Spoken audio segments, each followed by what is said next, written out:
Hello, legends.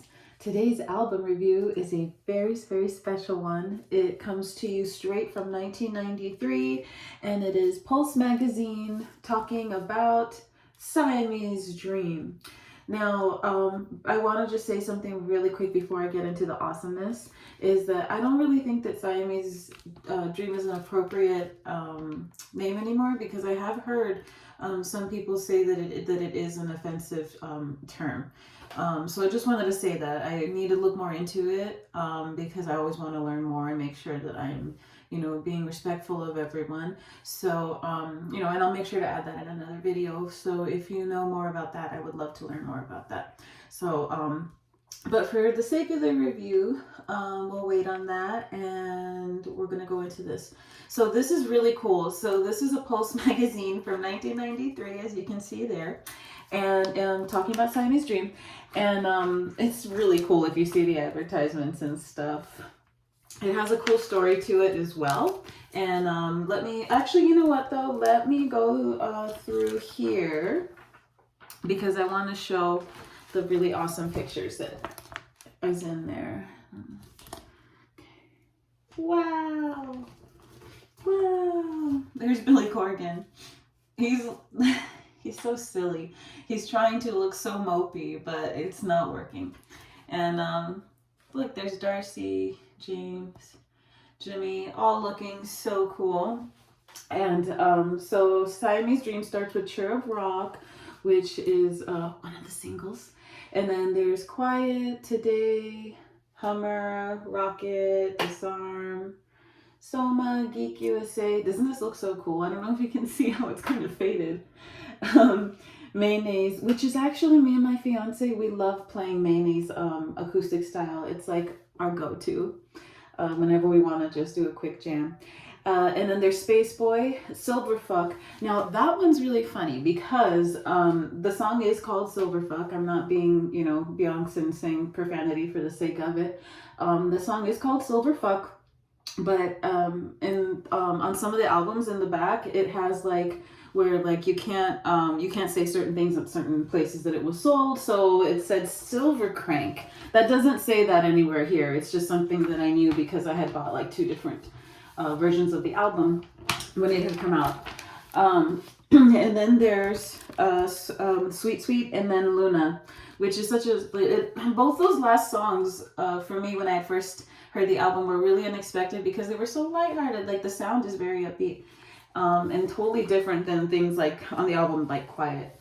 So anyway, so I have a really cool story about this magazine. And as I tell you the story, we're going to talk a little bit about the album and a little bit about how I got this. So here's a funny one of Billy. And here's some other cool stuff. So when I was a little kid, starting at like 11 or 12 years old, I became like really obsessed with, look at all of these.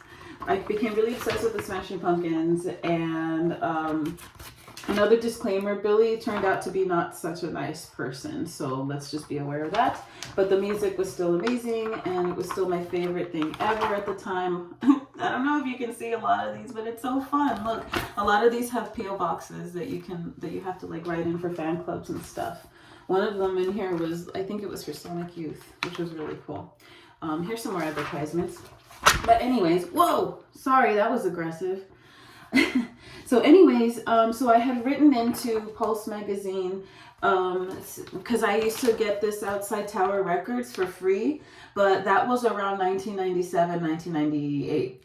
This was from 1993, so this one was when they were still being sold rather than giving out for free at Tower Records.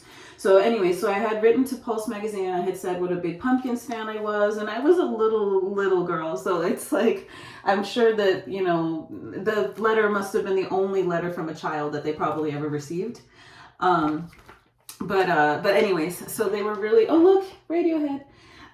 So they were really sweet, and they actually sent me a big old envelope, and when I opened it, it was this, and I was so excited.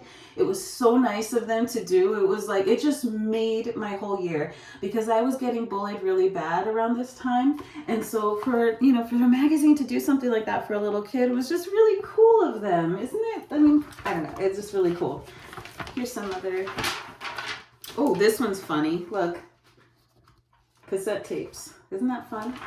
So anyways, back to the album though. What I really like about the album is Jimmy's drums is one of my favorite things about the albums. I love James's, like really, gentle guitar tones that he uses. But then here's the thing, and the whole album, I'm telling you, it's one of the best albums ever made.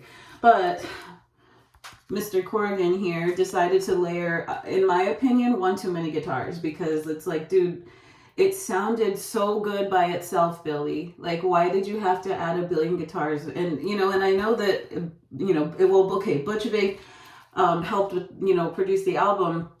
And so I'm sure that Billy blames Butch for some things and Butch blames Billy for some things. But you know what? They were partners in crime, okay? Look, it wasn't James or Darcy or Jimmy. Billy and Butch, okay, they were the ones who were like layering guitar after guitar after guitar after guitar. Anyways, but still, even with that, it is one of the best albums of all time, in my opinion. And it honestly is worth a listen to every single track. Every single track is good, and you can hold me to that. Every single track is good. So thanks for listening to my rant about Siamese Dream and about my rant about Post Magazine. Isn't this cool? I was like so excited. I was so excited to show this and have this album review, because it's just neat. It's just really, really neat, right? I had to tape it up before though, because it is that old and I didn't want it to rip more. So anyways, Siamese Dream, listen to it. Bye.